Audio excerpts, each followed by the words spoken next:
Hello, welcome to another video. This time I'm not in my airing cupboard because the children kept saying, "Mum, you've made a YouTube video in the airing cupboard." I like my airing cupboard, it's lovely and warm in there and I spend a lot of time in there. It's like my little safe haven. But just to make them happy, I'm not in there today, I'm in the office. So here we are, here's another day, another video. Now yesterday I didn't go for a run. Shock horror, I had a catch up on a bit of housework and stuff, and anyone who says, oh, you should not make time for housework, forget about the housework, just go and do your training, you've obviously never had a go commando because you've run out of clean pants or underwear. If you're not in Britain, I wonder what I'm talking about. So yesterday I had to do loads of washing and tidy up a bit, not that you can notice.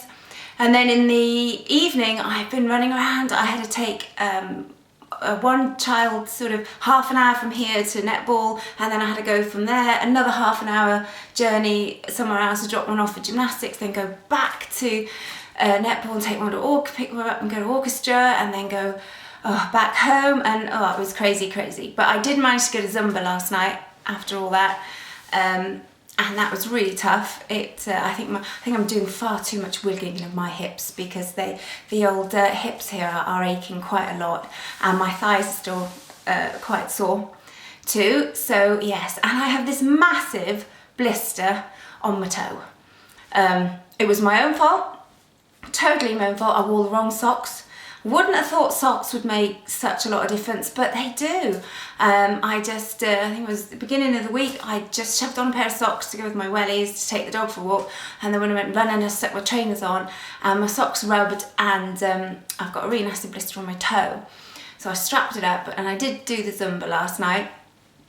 Wasn't many people there at the class, I have to say. Apparently there was some sort of slimming thing happening, slimming club happening just down the road, and loads of people have gone to that to weigh in, I think.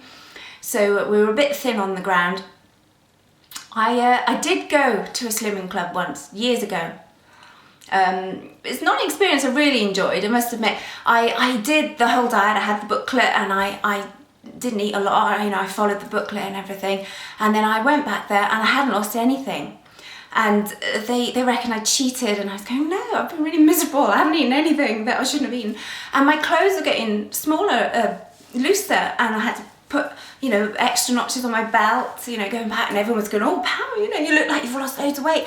And I go back there and I get on their scales and they go, I haven't lost a pound, I haven't lost anything. And I'd be really, so I'm afraid I'm not a great lover of slimming clubs and stuff. Luckily now I don't need them, as I've managed to lose more weight on this plant-based diet, eating more food than I've ever done, ever. So if anybody says, does it work?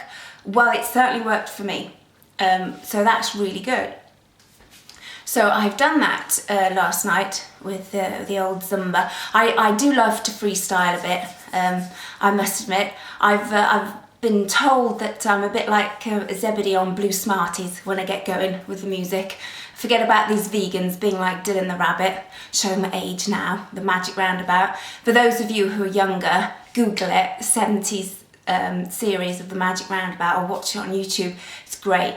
Not that I'm old enough that I watched that as a child at all, but it's brilliant. But I'm certainly no Dylan the Rabbit, I'm definitely more of a Zebedee, and so I leapt about a lot, but I am really aching. Really aching. And I did a run this morning. I went out, I braved the weather again, and the toe, strapped the toe up, and I did cover my 5.5 miles. Again, going down, I actually think it's getting harder rather than easier. I really do, because I'm aching so much and I am quite tired of this whole new thing, and of course everyone's gone back to school and clubs and pin everything in. And I think my body now is going, oh, we know what's coming, it's really hard, and it's sort of got in this block of how it's doing. So I think it's actually getting a bit harder at the moment. I'm hoping if I keep ploughing through it, it will eventually get a lot easier. So I did the down, and then I struggled again on the up, but I did cover the distance. So that's the main thing for me, is to keep going. And I think one of the reasons I'm aching so much is I need to stretch more. So what I'm planning to do this evening is I've got like a DVD which has got different components on it, and one of it is sort of like a stretch out bit, sort of 10-15 minutes totally stretching, and I'm thinking of doing that tonight to sort of give my body a bit of a good stretch out. Oh, don't know what that was. So I'm going to be doing that later, and hopefully that might make me feel a bit better and more sort of with it, because I'm aching like crazy at the moment, but I'm still doing it. I think everyone says, oh, the first 2 weeks is the hardest. I actually don't think it is any regime, because the first week or so, definitely the first week, maybe the first 2 weeks, you're so pumped up going, yes, this is my new life, this is what I want to do, New Year's resolutions, all that malarkey, that the first couple of weeks are easy because you just want to keep going. But then after that, it gets harder to sustain it. So I'm hoping if I just keep plodding along, I can keep going and see what happens. Okay, well, that's what's been happening this time, and I hope to see you again soon, hopefully not aching quite so much. And if you like this video, remember, thumbs up. Where's my camera? Still not very good with the techno. Thumbs up and subscribe, and I will give you the next installment as soon as I can. Anyway, take care and see you soon.